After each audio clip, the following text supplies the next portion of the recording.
Welcome everybody. It's Thursday, 4 p.m. October 3rd, 2024. This is a special meeting of the Darien Police Commission, number 2482. Call to order. We had an executive session prior to this meeting in which we interviewed 4 potential probationary police officers. And now we are in public session. Our first order of business is to acceptance of the minutes from 9/19/2024 in our packets from Sergeant LaBella. It looked good. Motion to approve. Just to be clear, I wasn't at the last meeting, but I did read the minutes, watch it on TV. Everything is accurate, so I'll make a second. Thank you. Okay, second good. All in favor? Aye. Great. Okay, correspondence, Chief. Yes, I'm going to start with one that didn't make it there, but it still falls under correspondence. We have a probationary officer in the Stanford Police Academy right now, and that's going to be graduating coming November. Officer Katrina Cook, and we've heard from the director this past week that she is leading her class with a top GPA and doing very well as a whole. So we look forward to her graduating and joining our ranks as a probationary police officer. Next, Officer Brianne Joyce. I got an email from a resident who's a friend of mine who had a bizarre situation on her property involving a sick animal, and we felt a little embarrassed to call about it, but not only was met with comfort and kindness when she called here, but it was even tripled, if you will, when Officer Joyce responded and made her feel comfortable and assured her that she's more than welcome to call for those types of service needs. And the resident felt strongly enough to reach out to me in commending Officer Joyce. And I have to say, in the short time that she's been here, she's a lateral officer from Monroe.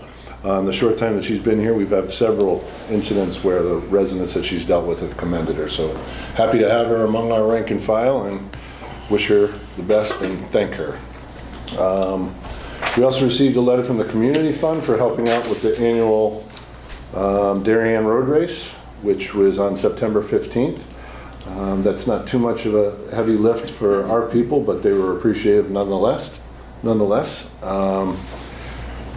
And we always find that the community fund staff works well with our staff as well.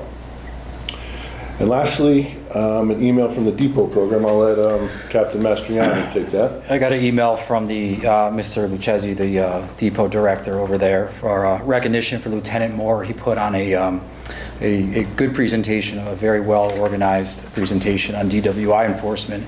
Lieutenant Moore is part of our SAD program, which is Students Against Disruptive Decisions. It was very well received that night. And like I said before, TJ, extremely knowledgeable in DWI enforcement. He's been recognized for his outstanding performance in this particular area when he was out on the road as a patrolman. He received several MAT awards, so it's nice to give him some recognition for that. Great. Chief, anything else? That's it for correspondence. Next department activity, Captain. Yep, just one second. Going back to September 19th, a New York resident surrendered to the police department on 2 outstanding arrest warrants from Stanford Superior Court for failure to appear charges related to a financial crime that he committed in 2020. The subject was taken into custody but was unable to post his $50,000 court-set bond, and he was later transported to Stanford Superior Court. On September 19th at approximately 2 p.m., patrol officers were dispatched to a shoplifting that had just occurred at 965 Post Road, which is our CVS pharmacy. Officers quickly arrived on scene and located a male who fit the suspect description who was walking on Tokenique Road. The subject, a resident of Stanford, admitted to the theft. The shoplifting proceeds were located, and he was subsequently arrested. The suspect was unable to post his bond, and he was later transported to Stanford Superior Court. On September 24th, during the overnight, 2 open garages on Huckleberry Lane were burglarized. In one incident, a purse was taken from an unlocked vehicle. On September 28th at approximately 6 p.m., a female victim was distracted by another female subject while a third party reached into the victim's pocketbook and stole her wallet at our Trader Joe's here at 436 Post Road. The victim's credit cards were later fraudulently used at stores in Norwalk, and the incident's under investigation by our Detective Bureau. A Coffee with a Cop event was held on September 19th at NEAT in the Grove Street Plaza. On September 24th, the Darien Police Accident Investigation Team assisted New Canaan PD with a serious accident on Route 124 near the town line. Some statistics: we had 3 domestic disturbance calls, 2 identity theft incidents, 1 motor vehicle burglary, which was forced entry, 2 stolen motor vehicles, 10 accidents, 1 with an injury, 3 on private property, 67 traffic stops, and a total of 539 calls for service. Great. Any questions on that? Okay, so our next issue is public comment on Thorndale. But I think what we'll do is we'll move that to the traffic discussion as everything's okay. Perfect, thank you. Anybody here for any other public comment?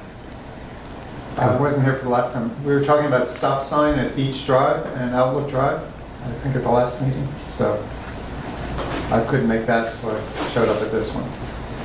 Okay, you have anything to say? My name is Paris Sexa, I live at 42 Beach Drive.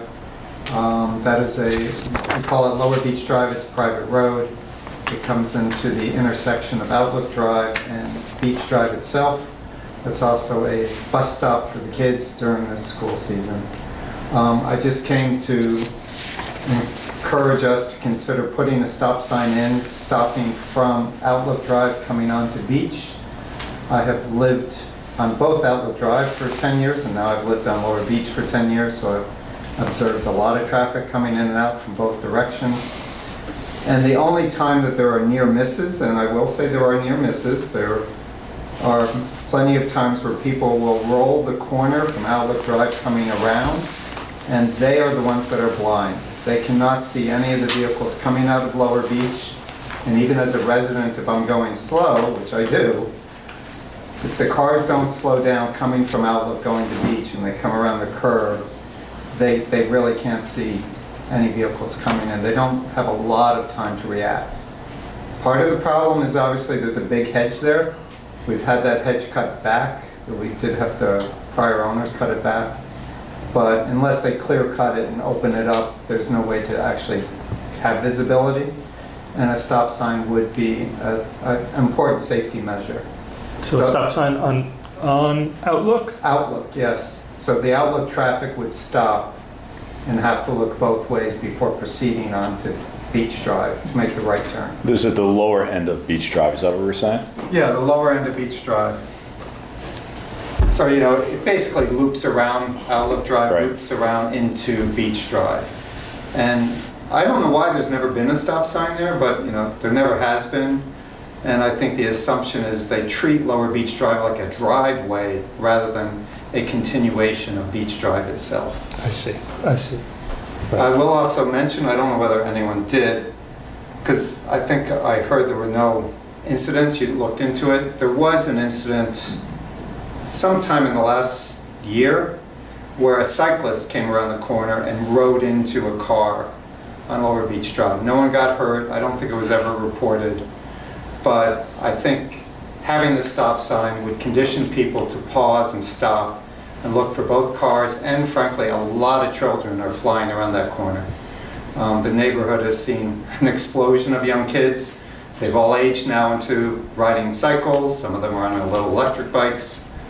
And so I came today to really encourage us to consider putting that stop sign in to change behavior before something does happen. Because otherwise, without that stop sign, what you're doing is you're essentially just thinking, I'm taking a right, and that the left and left is a driveway, right? Yes, Yeah. that's how people are treating it, All right. and it's really not appropriate. We'll take a look. Thank you. Okay, thank you for listening. Appreciate your time. Any other public comment not related to Thorndale? Great. Old business, building issues update. Couple things. We recently had our elevator inspected by the state. The state inspector picked up on the fact that the hydraulic component of our elevator been quite some time since it's been serviced or even looked at. So we contacted the vendor. They came out and discovered a good amount of water in the pit of the elevator, and that water caused some damage to the components underneath. So working on right now, we got the water pumped out, but eventually we're going to have to get those components replaced. This elevator here, Captain? Correct, yep. And it's still operational, still safe if you use it today. It's not like it's not going to work. those But visitors, it's yeah. something we're going to have to repair. A couple of the cameras outside still causing some issues. So we have 2 right now that are down. Appears to be one's got to replace the entire camera system, and another one is a wiring issue. That seems to be a little bit more involved because it's the wire and the pole that goes to the ground. So repair orders have been placed, so we're just waiting on. We're getting quotes for the elevator, I presume? Oh, yeah, we do have a quote. I'm getting it adjusted because we're doing some of the work ourselves by getting the water pumped out. So, Cost savings there by doing it ourselves. correct. If we didn't, all in all, it'd be about 30 grand. Okay. Captain, do we need, for the funding for these cameras, we don't need to take any action on that? That's going to come from the department's budget? Or we're going to do that from alarm fund or anything like that? I haven't really discussed that yet with the Okay. chief. I know one of the cameras, I believe, is under warranty. That particular issue should be covered. It's the one involving the bad wire that I think isn't under warranty because it's it's an old piece of equipment from, So we can revisit it next meeting? yes. Okay. Great, thank you.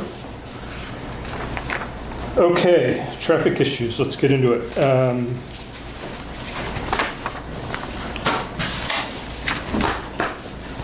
Come on in. Just reintroduce yourself if you will. Perfect. Yeah. Hey everyone, my name is Jay Klein. I'm a partner at Carl B. Torrance, Sandak and Hennessy, here on behalf of the contract purchasers of a portion of the Thorndale Office Park. I'm going to give you guys just a brief orientation of, and some of our neighbors here have heard this before, of what the site is today, what we want to do there, and then we've got our project and our traffic engineer, Dave Sullivan, who will be able to walk you through the details of the traffic improvements and the lack of traffic impact that will result from this project. And Dave, are you with the same firm or you got a different He's with, firm? SLR. SLR, okay, thank you. The contract purchaser is also here today, Trammell Grow Development Firm, represented by Mike Adamo in the back and Aaron Levy in the back as well. And my colleague Dan Chaplin is here too. So what I'm going to hold up right now is just an aerial of the property as it is today. My clients are looking to purchase the 5 office buildings that are located on 1, 16, and 22 Thorndale Circle. Also purchasing this 2.5 acre portion of property that's known as Lot 9 when you look at it on the tax maps. A little over 100,000 square feet of office space that's there today, some medical, some straight office. As you folks know, medical, big traffic generator, office can be a big traffic generator too. And what we're looking to do is to replace these buildings and these office uses with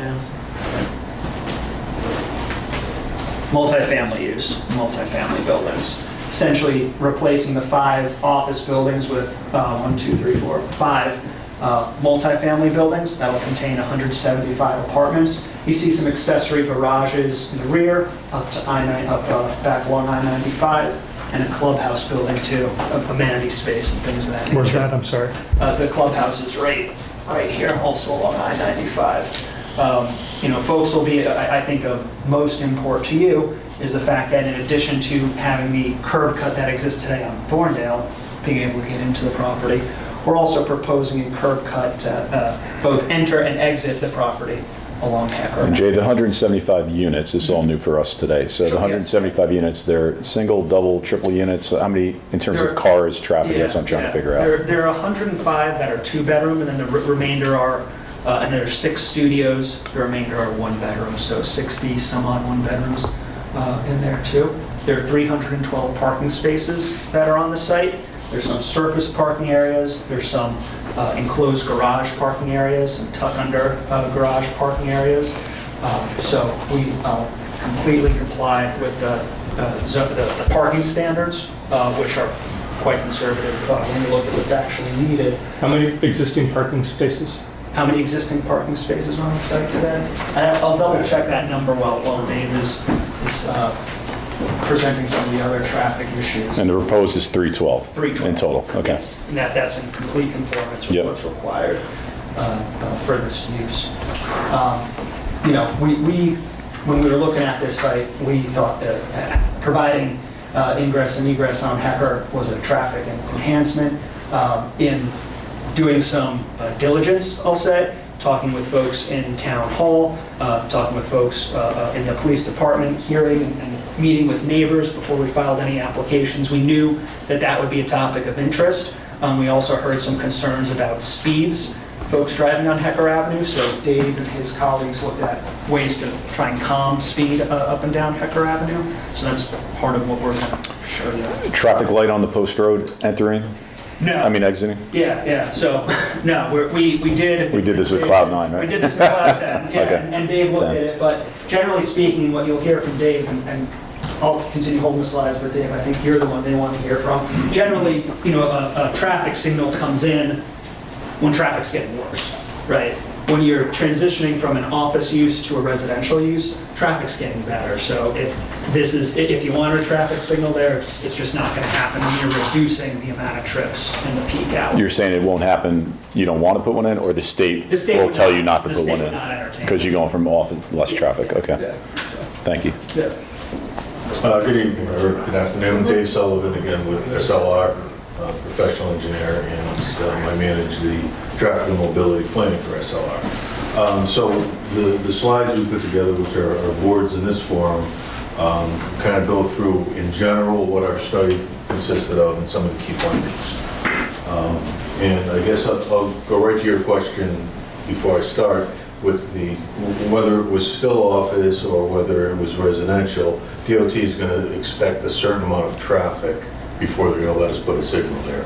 And in this case, we don't come close to what they call signal warrants in terms of traffic coming on Thorndale. Aren't you too close to the signal at Hecker? I was just going to say, even if we did have the volumes, we would have a hard time because Putting one in. we would have to fit it between those two Right. signals. Yep. So anyway, the scope of our study is fairly typical for a traffic impact study, and we review the existing conditions, so we collect traffic data, traffic volumes, we collect crash data, look at the crash data, things of that nature. We then look at future conditions, which also includes the changes in traffic and what the impacts might be, or what in this case, the levels of service. We look at the access, we evaluate sightlines. In this case, we looked at Thorndale sightlines, even though it's not really our driveway. And we also looked at the sightlines for the new Hecker Avenue. What do you mean driveway. it's not really your driveway? Well, it's a road. Theoretically, the property starts at the other end of Just point Thorndale. that out to us Yes. So here's the on site. this map here, so it's maybe easier to see. So here's the Thorndale Circle here, and the property really starts at the end. So this is not really a site driveway. The site driveway, it's public semantics really. Okay. So we did look at the sightlines there as it approached Post Road, and then we looked at the sightlines at Hecker Avenue at that driveway location. And we actually looked at several locations along Thorndale, which I'll get into a little bit more. Then we determined the traffic impact, which is the level of service analysis. Are there any changes from what we feel out there today to what we would feel if this is built? And then we have a series of recommendations and improvements that we looked at. The first thing, and this is, most of this is in the traffic report. So the multifamily housing units, our estimate of traffic is in the morning 65, in the morning peak hour, 65 trips. As you would expect, in the residential, most of them are leaving. In the office, you have the opposite, where most of the people are coming in. In the afternoon, we estimate 68 trips, and most of them are coming back in the afternoon, and a smaller amount going out. Why is that important? Well, it's important because it's a compatible land use with the commuting traffic. So when traffic is heaviest, which is in the afternoon peak hour, we have traffic coming off of the arterial into our site, which is easier to do. When we have the higher flow, which is exiting our site, it's when traffic is lightest or the lighter peak hour on Route 1. So offices have an opposite, so they tend to be adding to the arterial stream when the traffic is heaviest and coming off the arterial stream when it's somewhat lighter. And just in raw numbers, the office buildings, if they were re-tenanted at 100% today, they would be generating in the morning 165 versus 65, and they would be generating 156 versus 68. So a substantial difference. The one thing we added to this chart, which I don't think we had in our chart in the report, is medical office tends to be what's happening with a lot of these vacated office buildings. So we said, what if this was re-tenanted with medical office instead of the general office? And it generates a lot more traffic, medical office. So in this case, it would be 336 using the same statistical basis versus the 65, and 426 in the afternoon versus the 68. So Dave, that's theoretically at full occupancy, right, for the medical you mentioned. What is reality today? I guess they're not occupied, so is it much less or similar to what you will have? It's about 60% occupied, and we have real counts. Yeah. What does that look like? I don't have those numbers. Is it lower than what you're It's proposing for the lower than multifamily? this. It's lower than this. I will say. Lower than what, the multifamily? or- No, the general office, this 100% number, if we took 60% of that number now, Yep. we're probably pretty close. But I have the actual numbers, I just don't have them handy. They did ask us at Planning and Zoning to provide them those numbers as well. I will say that they're enough so that in the afternoon analysis, we actually show an improvement in level of service for one movement coming out of Thorndale. Granted, it's a small reduction in traffic, but it is a reduction and it actually has a level of service improvement. So when we take off the existing volumes and put the new ones on, it's a little less, at least for that movement. So that's the magnitude of it.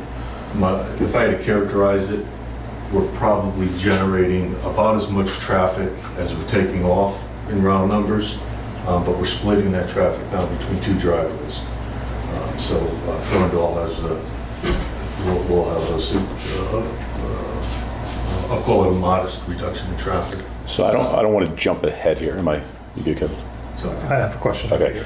I don't want to jump ahead. I presume, I mean, having been back there before, it's difficult to make that left-hand turn onto the post road.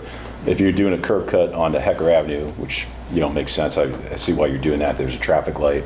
I presume the majority, I don't know, majority of traffic is probably going to exit there as opposed to on the post road, particularly if you're making a left, right? So what does that traffic volume look like? How does that, we have the library here, we're a first responder here at the police department. So what do you think that traffic looks like exiting Hecker? Well, we did. Based on 312 spots, right?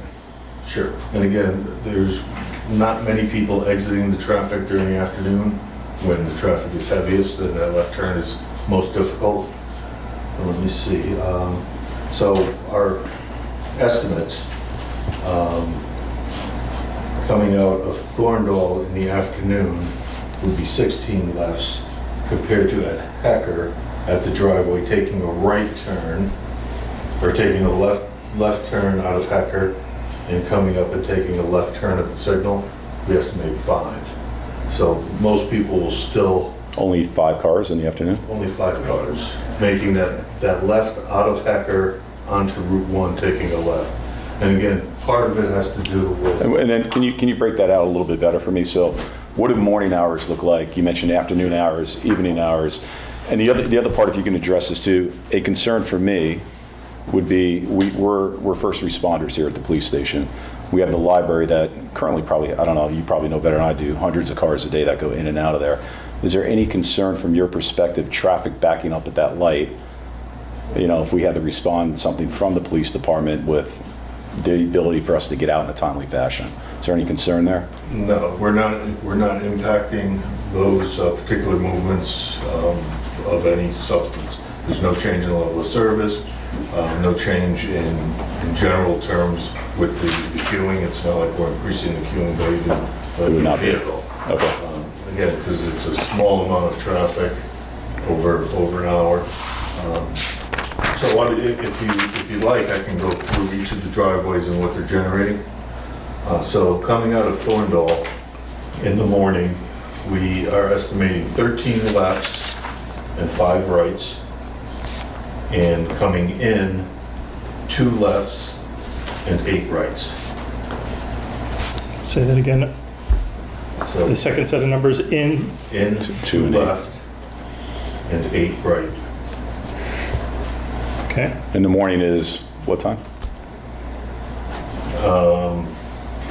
It's approximately 8 to 9, maybe 15 minutes different.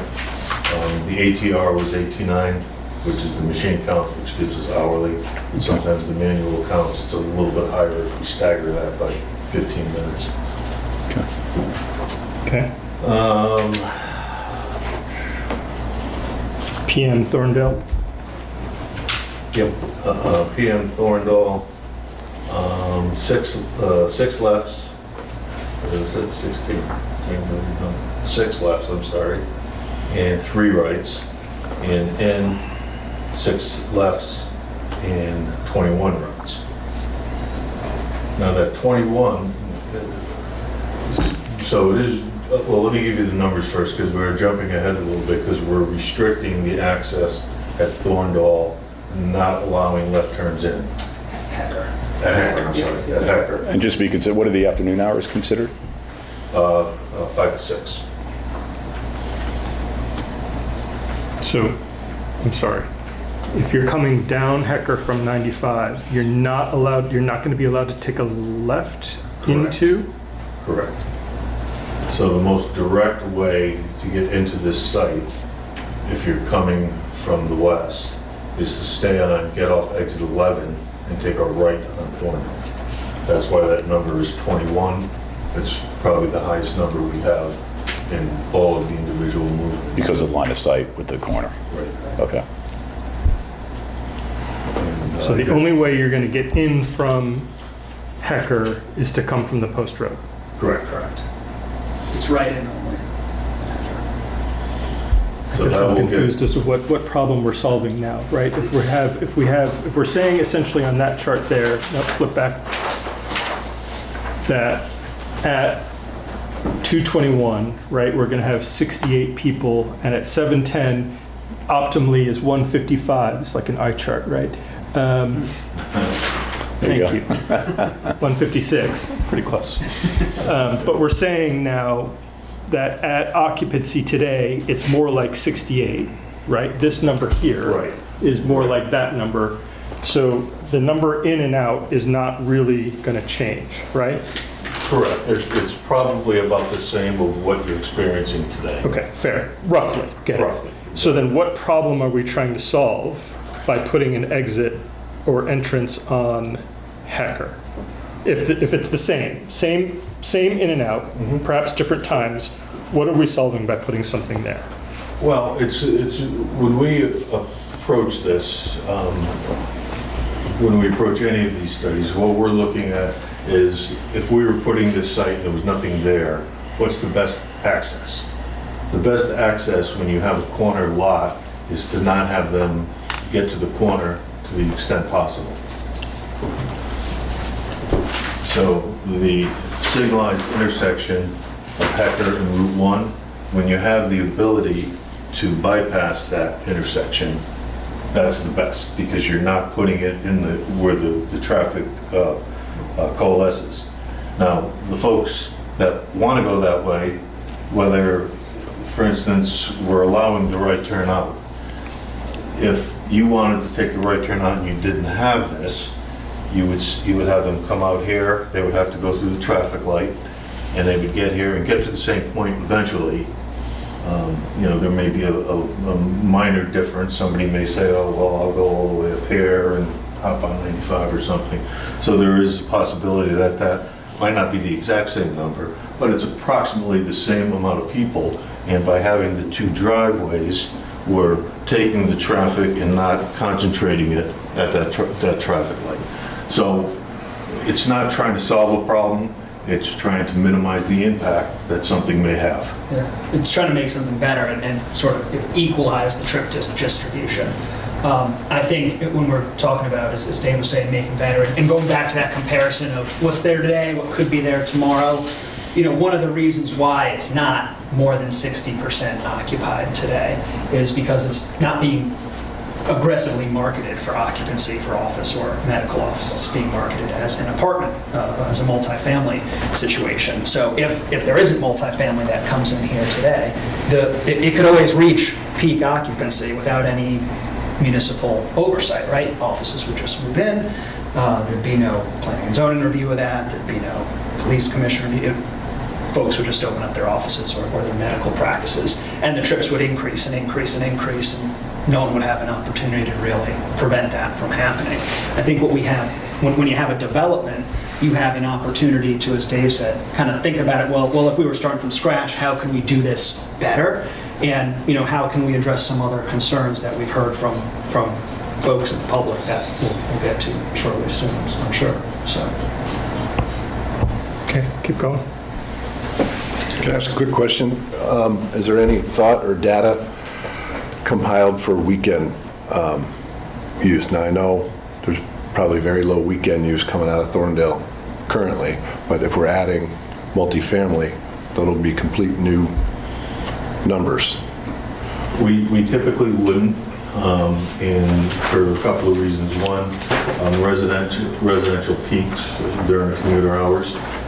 There is peaks on Saturday, but for the most part, Saturday volumes don't, the street volumes don't have that same peaking, so you have pretty much a steady state.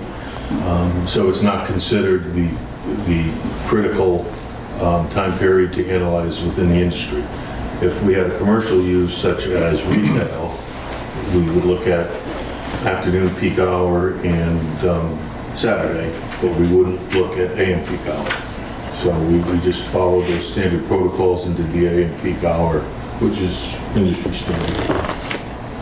This area number 6 here, which is the stabilized turf emergency access drive, is that to get a fire truck back there? Yes, it is. And you don't need something here?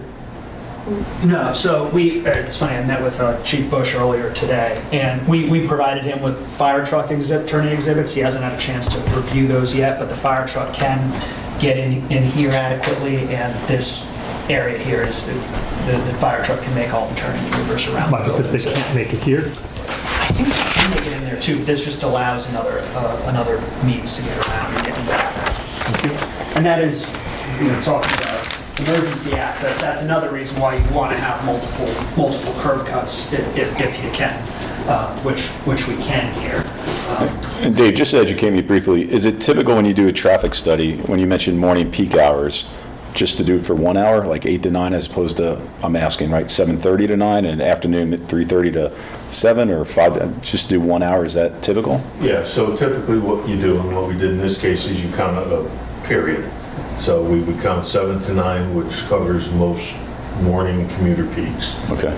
And then we take the highest hour within that 2-hour period. The 8 to 9 and that's what o'clock, we analyze. okay, yeah, So yes. thank you.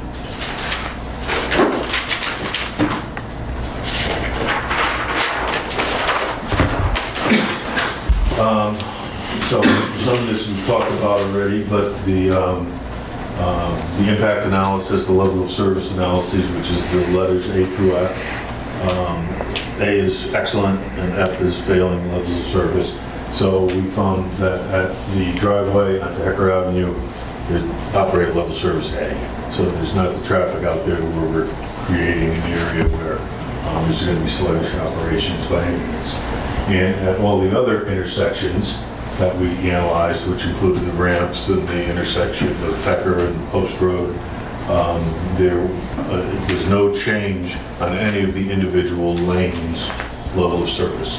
So on the eastbound approach, we would look at a through lane and a through right turn lane, that's how the lane use was accommodated, but every single lane, and that's no service. And Dave, I just want to be clear on that A rating for Hecker. There's no additional queuing at the light, including with the library traffic. Correct, and this is just the driveway at Hector, at level of service A. Okay. At the,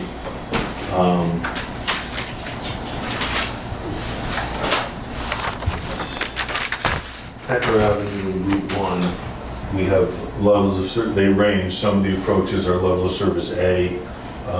The lowest level of service we have is C, which is coming out of Hecker in the morning, and level of service C is certainly an acceptable level of service, and that's not changing.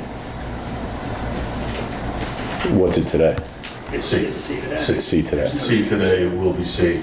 In the afternoon, that particular movement modeled at level service B and remain at B.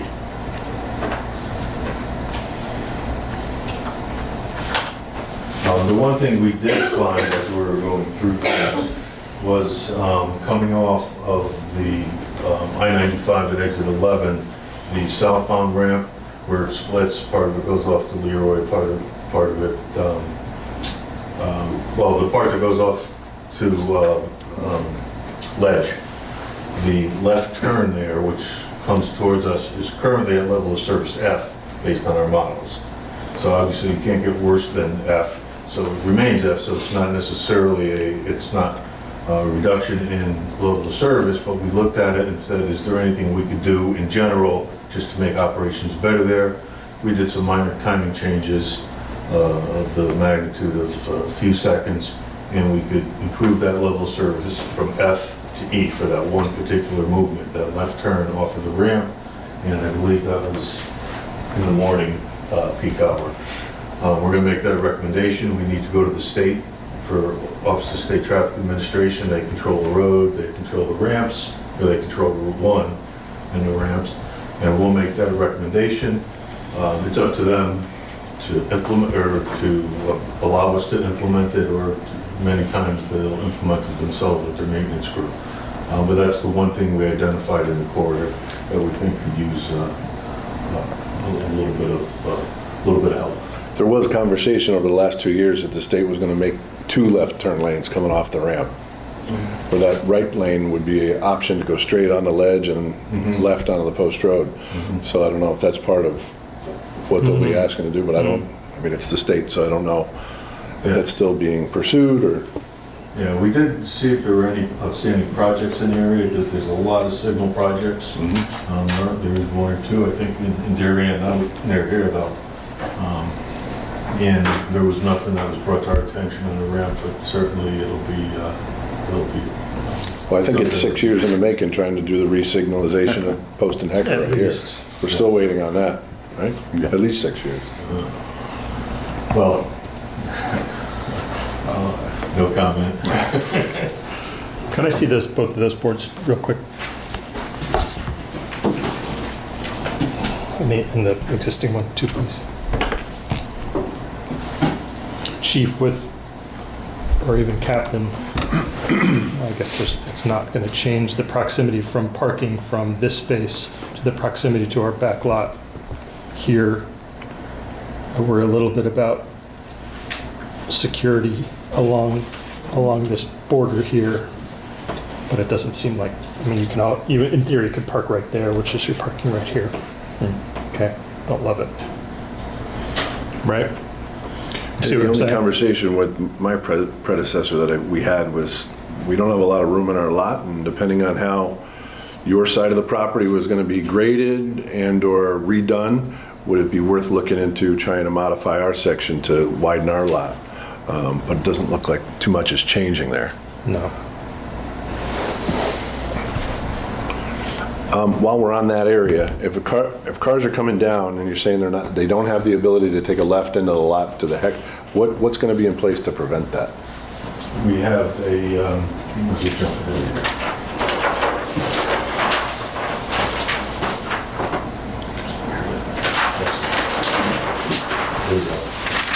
So this is the Hecker Avenue driveway. Okay. And a couple of things I'll point out here. One, we did a sightline analysis here, and that's the reason that we're gaining left turns. And if we slide this driveway this way to get the visibility for the left turn, then we lose the visibility for the exiting vehicles. So we thought it was safest to put it on the apex of the curve, where the exiting vehicles have the best sight lines, and just prohibit the left turns in. And how we're doing that is with a raised island here and signage. So it'll be somewhat geometrically enforced. Other things that we show here is one of our recommendations is there is sidewalk. It's out here. It's been upgraded along the library. It's upgraded sidewalk, and then it goes to that kind of narrow bituminous path. So along the site frontage, and you can see the beginning of it here, it's going to be upgraded to match the sidewalks out front here. So that's an important improvement from a pedestrian standpoint. The other thing we show on here, which is a conversation in and of itself, was we did hear about speeds on Hecker Avenue. We did a number of ATRs. We had one between your driveway and Route 1, and to find out what the speeds were, particularly eastbound, because we needed that for these sight lines, see how fast cars were pulling towards us. We did another one after the driveway, and later on we did another one up towards the, before the bend, on the far side of the west or north, depending how you look at it, part of Hecker Avenue. And speeds do go up as you go and you get into that long straightaway. I think we're posted at 25 out here. Not too much further above that. It's around 31, I believe, coming towards our driveway. And then when you get on to this side, they start picking up. I think they peaked somewhere around between 35 and 40 miles an hour. So it's there. So we looked at some possibilities for reducing the speeds. There's really on an arterial, there's only a handful of options that you could really do. Probably the most effective didn't make sense. It would be speed humps. Doesn't make sense mainly because of emergency vehicles. What we did show here, and is one of the recommendations, are to put fog lines. So we're going to narrow the visual lanes to 11 feet, which will give us about 2-foot shoulders or so on either side. We think that'll have some benefit in slowing speed somewhat. Thank you. Not perfect, but it is working towards a solution. Something that was identified. The other benefit that the fog lines have up away from our site near the on-ramp where Fitch Avenue comes out, they have a terrible sightline looking left. We looked at a number of things there. There's some shrubs and some small trees and things, and didn't really make sense because even if those were removed, there's some walls there. So it would be very substantial private property buy-in to do something like that. But what we found we could do with these fog lines, as we get to that corner, right now they're at 2 feet each, we could shift them a little bit as we go around that corner, but as a minimum, they would have 2 feet more to edge out and get a little bit better sight line. And we could probably, when we get to the design, take those 2 and 2 and maybe make it 3 and 1, and try to maximize the visibility there. So again, I don't think we're impacting it necessarily, or we're not impacting it, but it's been identified in its narrow sight, so, and there's something we can do about it, so we have a recommendation to do that. We have on-street parking there now, I presume, along Hecker? Or is there no parking, do we know? No parking up there. There's no parking along the whole stretch? I don't know if it's signed. I've never seen a car parked there. Okay. On the park there all the time. Yeah, in front of your house, if you live on Heckard Avenue, you can park on the street. Yeah, that's what I'm asking, yeah. Okay. Absolutely. Further up after the ramp, perhaps, yeah. Not in the section we were looking at. And just to be clear, exiting this new exit onto Hecker, you can take a left or a right. Correct. And then the only other thing I wanted to point out, let's go back one, and this is what we're doing on Thorndale. This looks a little fancier because the landscape architect did it, not an engineer. But we're putting some curb extensions to allow for parking here. One of the things that we noticed is it's more of an industrial road, about 30 feet wide or so. And with very little widening, we can do this and have protected parking on both sides. But more importantly, when we get out to Post Road, we take those curb extensions, push them into Post Road a little bit, protect this parking along the Florist here, and put a new crosswalk in here. And this allows us, right now, the stop bar is quite a few feet back, and you can probably see it on there. And if you were to stop at the stop bar, which I don't think This a lot one of here. people- Yeah. Yeah, now if you were to stop at that stop bar, as you can see, it's terrible. You're looking through cars and trees. I think most people that I've observed are edging up here anyway. So push it forward. So we're pushing it forward with the curb extension and moving okay. the stop bar Got it. further up so that Makes people are sense, getting yeah. the It does. proper view. Okay. So that's really it. And I see you're adding a proposed crosswalk just west of the development here on Hecker. Is that what that is there? No, that's the fog line I think you're looking at there on that. Yeah. The new, What's this pink right there? That's a random line. I'm not sure. That might be, I I think don't a know, printer, to be honest. Yeah. Not a printer. but no crosswalks. Yeah. Yeah, that would be good. Yeah. The crosswalk that we are proposing is. Yeah, I see. on Okay. Thorndale. You can send us all this information, please? Sure, All the sure. study, traffic study in Sure. particular? And Okay. we're doing some follow-up stuff for planning and zoning. So we'll send you the basic report, and as we do follow-up stuff, we can submit that to you as well. If you could proactively send it, that would be great. Yeah. Okay, absolutely. Cool. Any questions from this group? Any questions from the public? Is there anything we didn't ask you we should know, or? I think it was pretty thorough. I think it was pretty thorough, Mr. so. Chairman might have some. Okay. I had a comment. Please. You can stay, you can sit, it's fine, we don't need to. I need to stretch my legs. Hey, Rob, do you just want to Yeah. state your name and address if you don't My mind? name is Thank Paul you. Fobin. I live at 9 Archer Lane, Darien. Let me just read quickly here. The Thorndale Circle complex has been dedicated to office space for decades. To my knowledge, there has never been called to add a curb cut to Hecker Avenue. In and out access has always been from Post Road. The curb cut is considered necessary, and there has to be, in my opinion, a valid traffic or safety reason to justify adding the curb cut. I don't think the town just puts out curb cuts because someone says, yeah, look, have a curb cut. I think the town generally, Equal Traffic Authority, offers a curb cut because there's a reason, a necessity, which would be a traffic or safety issue involved in some way, shape, or form. That's my understanding. The applicant's traffic study acknowledges that the residential traffic is expected to be less than office. As far as I can tell, the request is for the convenience of the planning department tenants in conformity to the applicant's site plan.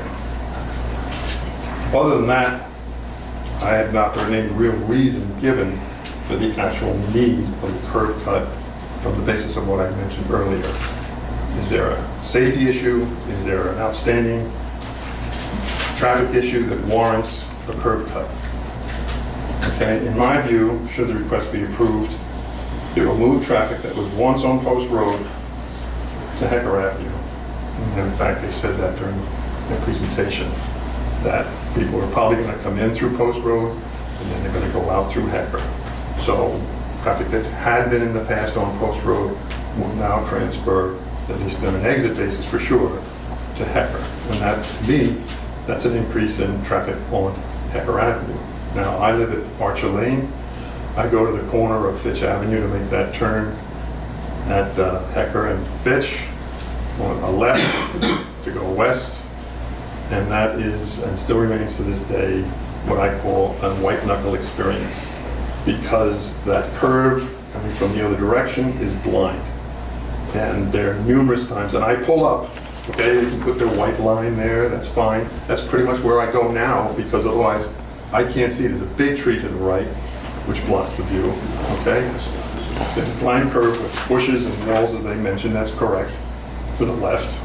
So I'm just back and forth, 3-4 times, and then I go for it. And there's been a number of times where just as I'm getting ready to go, a car comes right around the corner. And I've either got to make a mad dash across, or I hit the brakes and I try and let them go by. And so it is not a safe situation, okay? And they're making it an effort, but I don't think it's really going to solve that problem. The only idea I had was there's a telephone pole pretty much straight across from that intersection.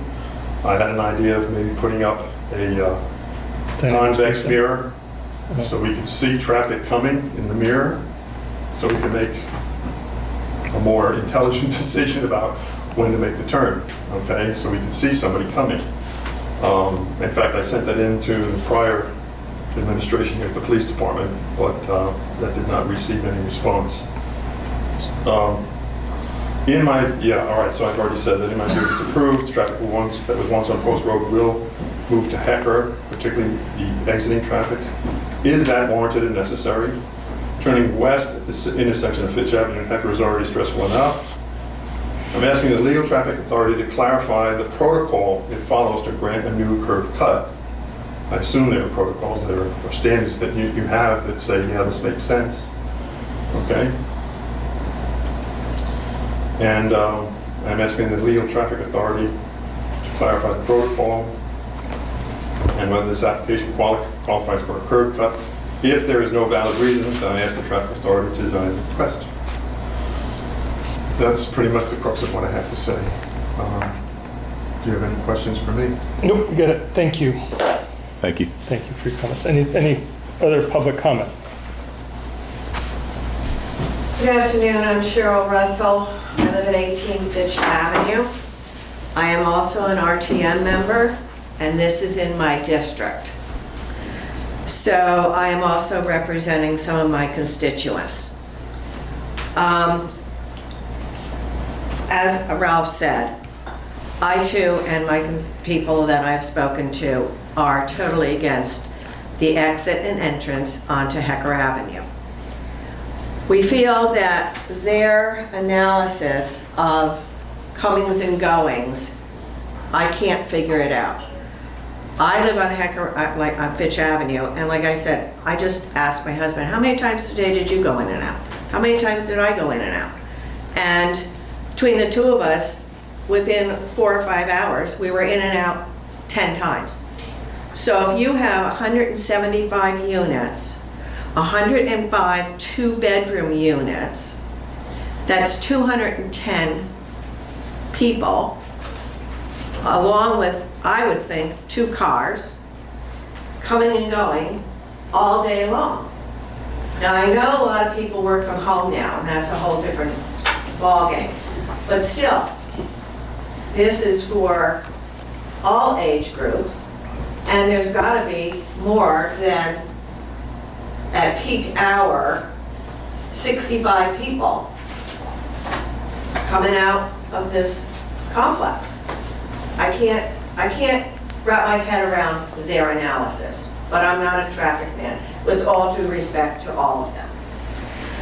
Another note, they mentioned the fire trucks. The fire trucks have been able to get in and out of Thorndale Circle for many years. When Mr. Nielsen built those buildings, all these 5, 6 buildings in the back on Thorndale Circle, they were all full. Every single one of those offices were full. There's 100,000 square feet of office building in there. That's what they said. And there has to be hundreds of people working in there. No one asked to come out on Hecker Avenue. Mr. Nielsen never proposed that. The only thing that was done in the recent years was they put a sidewalk in with ballards so that the employees from the library could park there and walk through to get to the library. So fire trucks have been able to get in and out of there since the 1980s, I would say.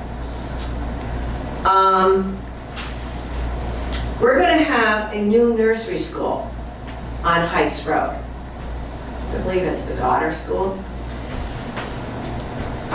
When I was a lot younger and I had children, I was leaving to go to take my kids to nursery school.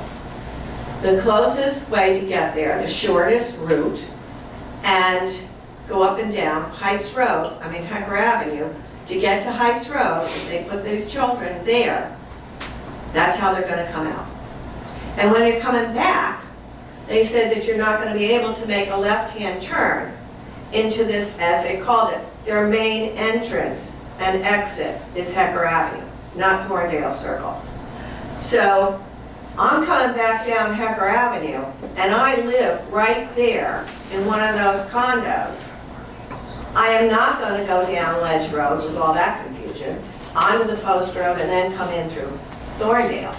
I'm going to make that left-hand turn, because my house is right there. Instead of going down to the light and then going into the Thorndale Circle.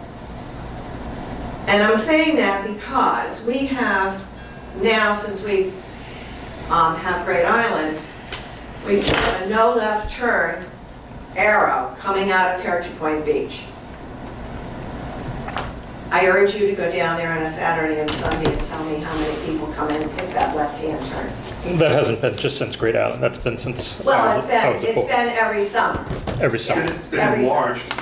It's been every summer, but now it's up. We did that intentionally. Yeah. Up along, I guess, all year, until we get until Great Islands moves along. So that is a huge concern. There was a memorial service down there last weekend, and people were parked all along Peartree Point Road, on Crane Road, right up to the main, that big curve on Peartree Point Road, all the way up to Long Neck Point. On Long Neck Point, it was huge, and the parking lot was packed.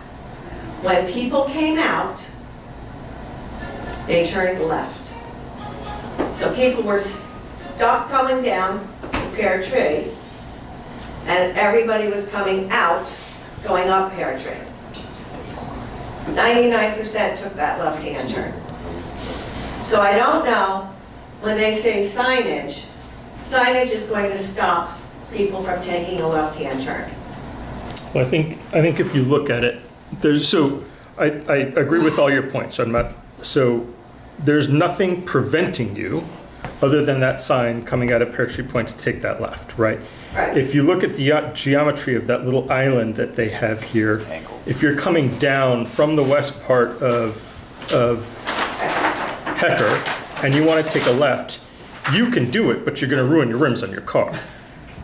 If you see that. Because they've got it turned. Yeah, if you look at it, they do that, if you're going out of the side of like Home Depot there or Best Buy up for, you can do it. You're just going to ruin your car. It's not a good experience. So my other point that someone had made to me was the speeding on Hecker Avenue. When they took their speed analysis, they did it this summer in the middle of August, 18th, 19th, and 20th, when they did one between Warner Drive and Fitch. There's hardly anybody in town, as we all know, in August. So I would think that if they wanted to take a better speed count, they would do it when everybody's in town. So I think that a traffic I think P&Z is going to ask for a traffic consultant to find out the traffic here. And I would hopefully ask you to not approve this.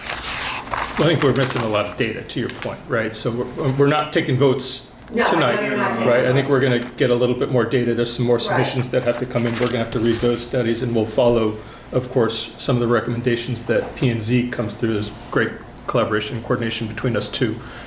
The other thing is, when they talked about these, what do you call them? Fog line? Fog lines. Thank you. The fog lines, when I pull out of Hecker and my husband, pull out of Fitch, we have to get out there quite a bit. And between the people blasting their horns at us and their hand gestures at us, we got to get out there in order to see what's coming from the left. If they put in these fog lines, we're going to be at the same spot, coming out 2 more feet into the road. Now, I did speak with this gentleman, and he said this will keep the cars over further. So if they don't get the Hecker line, exit and entrance, would it be possible for the police department, traffic analysis, or your traffic guys to put those lines there anyway? Regardless. We can look into it for sure. It might help us. It will definitely help you. It'll reduce speed on Hecker, and it will allow you to pull out a little bit more, nose out a little bit more safely before you're taking either a left. Cheryl, I will, everything Commissioner Cunningham said, completely accurate. It is an effective way to slow speed down. You should also know it does make your neighborhood look a little more commercial at times as well, so you may want to socialize that with the other Yeah. residents. I'm just mentioning it to you. Is there a double yellow line out here? Yes. Hecker, yeah. Yeah, all lines now, you don't have the single lines anymore. Every line that gets, when the road gets repaved, they're all double lines. Right, so we have no lines on Fitch because it's a slow moving. But I did want to say that, this is a neighborhood. We have children that ride their bikes, their scooters, and a lot of nannies, and a lot of people walk to the library. Having this entrance and exit onto Hecker Avenue, I feel is going to be, it's going to hurt these people that walk back and forth. It's never been there before. In my opinion, it doesn't need to be there. They have a great way of going in and out. The traffic during the day on the post road until about 3 o'clock isn't that bad. I go to the medical center down there. I can make that left-hand turn into Thorndale Circle. I know, I just feel that it's sad to take a commercial building and basically plop it into the middle of a neighborhood. And on Fitch, just this year, we've had 7 houses sell, and everyone moved in with children. So, and there's going to be children in this too. There is no playground for them. There is no place for them to play. So it's going to be, where are you going to, they can ride their little bikes and they can use their scooters and everything inside their complex. But when they come out and go to the library for all the programs that they have down there, you're in a neighborhood. And I just don't think this is the appropriate cut for this. Thank you. Thank you. If I may Appreciate make it. one other point. Of course. Dovetailing on what Cheryl was saying, and you mentioned it about the weekend. And they're having over 100 apartments that are 2 bedrooms. And, all the families, and there will be, I'm sure, families with children in those 2 bedrooms. The families get involved with their end. They're all involved with all the extracurricular activities. And on the weekends, that's what it's all about. It's about the kids getting out, going to their extracurricular activities, and so there is going to be traffic going in and out of that parking lot. To what extent and to what volume, I have no idea, but it's going to happen with families that are going to be moving in there. I will say, just to address your concern a little bit about these traffic studies. I did 8 years on planning and zoning, and I will say that those projected numbers are like really good. They're really good. I did 8 years, we put in the biggest developments this town has ever done. And I will say, I was, like you, super skeptical about, traffic in and out. And then when you actually measure it after them done, you're like, wow, they were almost like dead on. Like they're pretty good. There's just one more point. With children being there, we'll also have school buses. Yep, totally get Somehow it. getting Totally in and get it. out. Totally get it. Got it. Okay, thank you. Thank you for your comments. Thank you, guys. No. I'd just like to say something. Lane Russell, 18 Fitch.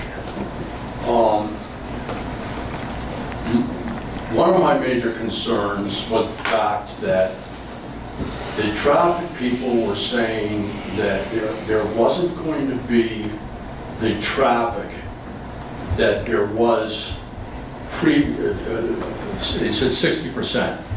So they compared that to the 60%, taking into account the vacant buildings. I've lived in this town all my life. Mr. Nielsen, as my wife Cheryl said, never saw a need to put another cut other than Thorndale Circle out on the post road. That's my first point, because it's already been addressed. You got it. Secondly, this business of coming out on Fitch onto Hecker is a nightmare. There's a huge tree on the left. Right. There's a hedge and a stone wall on the right. And I've gotten to the point where I have started to inch out, i.e. what's the line that you're going to put in? Fog. The fog line. So the way I get out there is I push out and then I look and then I go, whoa, I nailed it. Almost to the point where I'm leaving rubber on the road. Okay. Now, as I proceed west. So the police department will take note of that. So as I head west towards the entrance on the northeastbound I-95, Yep. there's a stop sign on the left for eastbound Oncoming traffic. traffic. That stop sign is absolutely worthless. Absolutely 100% worthless. I have come up the road and I've observed people coming down from the Piedmont Club and they just go, zoom. They don't even stop. Because they think that the oncoming traffic is going to stop, even though there's a sign there that says I don't know what oncoming their traffic doesn't stop. rationale is, but that's what they do. The other thing is, people that are heading towards the police station on Hecker, oftentimes, if not all the time, don't stop there. So their speed, as they hit that stop sign and they round that corner, is excessive. So that is why I'm leaving rubber on the road when I leave there, because they're going, shoo. We get it. We get it. I've taken left side of your road multiple times. I get it. It's a nightmare. We get it. Okay, that's all I want to We say. understand. Great. Thank you very much. Thank you for your comments. Thank you very much for coming and staying. Anything else? Just briefly, I know you guys have been at it for a while today, so I don't want to belabor any points, but just some of the response to what we heard, a lot about Fitch Avenue. Mr. Sullivan told you about how we're going to make things better on Fitch Avenue. I think, Mr. Cunningham, you referenced the accuracy of traffic studies, and someone mentioned, is the town going to have an independent review of this? The town already has conducted an independent review of this from a traffic perspective. Greg Del Rio and Hardesty Hanover looked at this, largely concurred with the findings in terms of no adverse impacts on level of service. They had no issue with the Hecker Avenue curb cut. I think top of mind here, thought the fog lines were a good idea for improving the experience on Fitch Avenue and along Hecker Avenue too. And I agree with your assessment. No, significant queuing at the light that would disrupt the services of the police department. I don't think they specifically mentioned that, and I don't think our report specifically says that either, but we'll be certain that on any follow-up, we'll have that specifically addressed. Thank you, appreciate that. Because that did come up at P and Z too, so I have Okay. notes to make sure that we meet that crystal. Yeah. Sorry, Jay, go ahead. No, that's fine. No, Thank you. We want to hear. Thank you, thank you. It's more important. The answers are there, but you'd have to dig into the appendix and go through all the sheets and pull out individual numbers, and we'll do that work Okay. and boil it down. Here's, I I can think answer my question right here. Maybe I can't. There's not a right, at Hecker, if you're on Hecker and you want to take a right onto the post road, it's a single lane there. There's not a right turn. No, there's not. Forget. Okay, thank you. I think school kids, we brought that up with P and Z, but just so you all know, we looked at this by looking at data from the Darien Board of Education. We project maybe 12 kids that will be generated from the site, maybe 12 at most, that would enter over the entire Darien school system. So that's really de minimis impact when we look at kids who would be living here in the future. And again, we always look at these things. This is a chance to do something better than it was done in the past. There wasn't a curb cut at Hecker done in the 60s or 70s, but we now know that if there is the site will be made safer if there are two ways to get out. And that safety for the residents of this property can be achieved without creating any adverse safety conditions for folks on Hecker or anywhere else in town. So Jay, only because you brought it up, how do you determine how many children will live there? Is it because, based on the experience, a two-bedroom, whatever, people don't move into a two-bedroom with more than one child, Yeah. or two child? Yeah, so typically, and what we did is we look at, so there are studies on this that are done really nationwide, but we also have, Mr. Cunningham mentioned, some of the other bigger projects in town that have come online. We have examples of, what do multifamily, how many kids are living in the multifamily In the current community ones, center in okay. Darien today. We're able to coordinate, and I say we, Craig Flaherty at Redness and Mead has done the lion's share of this work.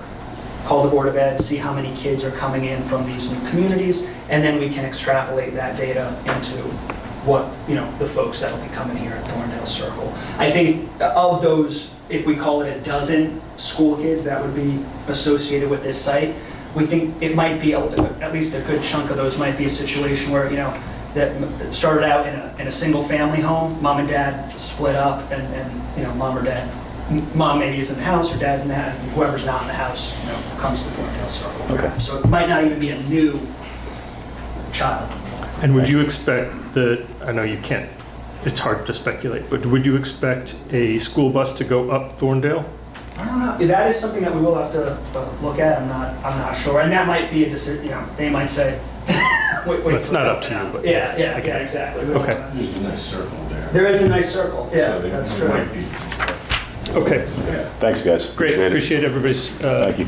coming. Thank In you. terms of that, we can send some more information to Chief Marin. Please. We'd love to get to you. I know we're going to be in front of P&Z again on October 22nd, so if there's any questions that come up between I think your traffic analysis, the speed analysis would be very important as well, like number of cars, when you did it, all the details would be great. Yep. And keep us up to date if you have another study or whatever you can do with B&Z. And That'd be we helpful. need to respond to the peer review too. So Okay. that'll be another document that we'll make sure you get. Perfect. Thank you very much. Okay, anything else on Thorndale? Great. Any other new business, Chief? I don't think so. No, not that I could think of. We'll, of course, have to communicate with Got it down. Commissioner Hufford, Okay, thank you. but Rick, I had no comment. our next regularly scheduled meeting would be 4 o'clock on Thursday, the 17th, correct? Correct. Does that work for you? I will not be here. I won't be here either. So I think we don't have anything. Maybe Do we have any back. I was thinking it was- Chair? I don't think so. I'm traveling that week, yeah. We don't know. Yeah, 16th is Columbus Day, right? Yes. Yeah, Yeah. that week You want to just push it back if we don't have anything material? Yeah.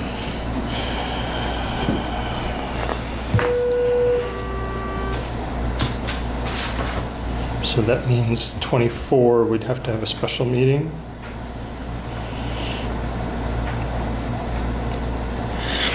Anybody? So 24th, 4 PM, we'll check with Kim but want to Yep. pencil that in? You're a chief. Yeah, I think I come back that day from Boston, but it might be doable. International Chiefs Why don't we Conference. Why don't we go with the working hypothesis that the 24th, if not, we can two. Sounds good. Okay. That it? All good. Great. I'm gonna come to a close. Thank you.